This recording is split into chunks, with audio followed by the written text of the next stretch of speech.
Hey everyone, welcome back to my channel and I hope you all are doing great. And in this video, we're going to talk about how to reset your life for 2025. Resetting your 2025 is a powerful idea, especially if you're looking for a fresh start or trying to set new goals. It can be about your personal growth, your career growth, or trying to find a better balance. But honestly speaking, there's so much that has happened this past year and we definitely need to sit back, think about it, relax, re-strategize, restart and rebuild. So here is a step-by-step guide that I follow to reset my 2025. And without any further ado, let's get into the video. Number one is reflect on the past. Now look back at 2024 and think what was good and what was not. What worked in your favor and what did not work in your favor. Now try and understand the patterns of your life that you wish to change and you wish to continue. Number two is set clear and purposeful goals.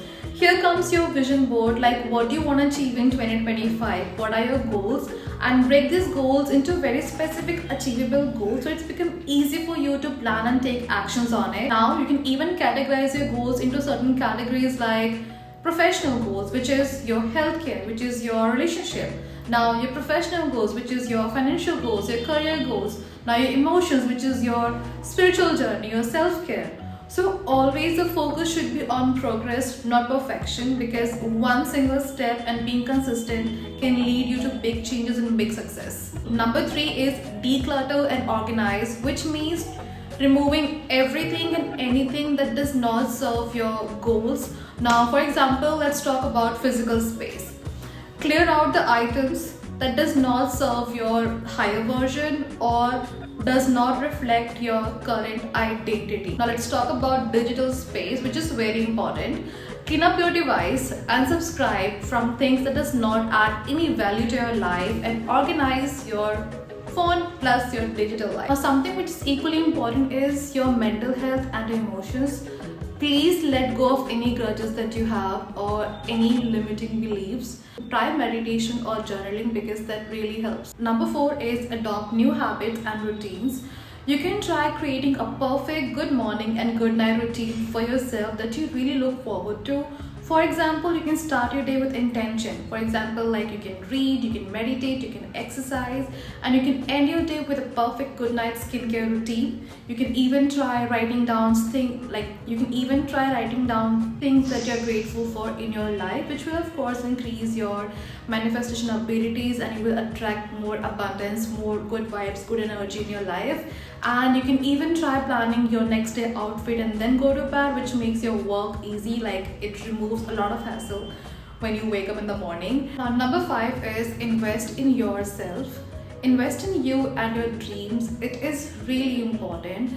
Take up a new skill or pursue education in an area that really excites you.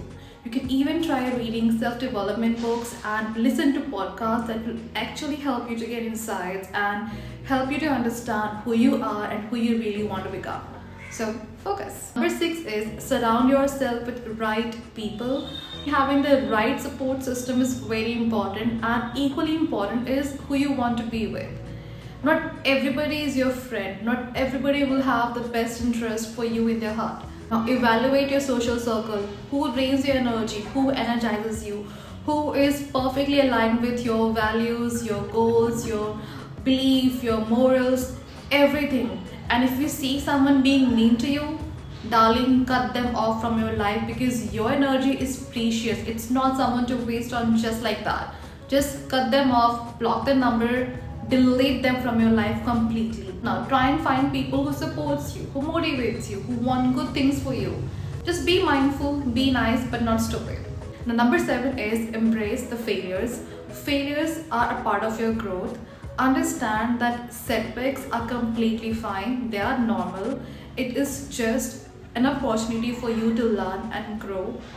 Last but not the least, which is take action. The most important part of resetting is doing something.